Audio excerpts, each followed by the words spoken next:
Axşamların dəyişməz dadı, bilmirəm sizdə necədir, amma bizdə hava soyuyan kimi xəngəl bişirilir. Elə bil ev daha da isinir. Əvvəlcə un, su, duz, yumurta ilə xəmir yoğururam. Xəmir biraz bərk olmalıdır ki, bir-birinə yapışmasın. Xəmir üzünü tutana kimi isə tavaya əti əlavə eləyirəm. 500 qram qiyməni əlavə elədim. Üzərinə 1 ədəd xırda doğranmış soğan, duz, isteoz, sarı kök əlavə eləyib bişirirəm.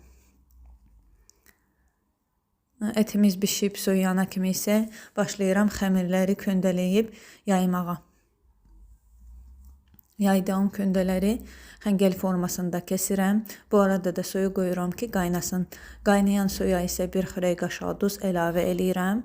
Üzərinə də kəsdiyim lavaşları az-az əlavə eləyirəm. 10-15 dəqiqə qədər bişirib, çıxardıb, üzərinə sarımsaqlı qatıq, əti düzürəm və süfrəyə verib nuş edirik. Çox dadlı alınır, mütləq hazırlamalısınız.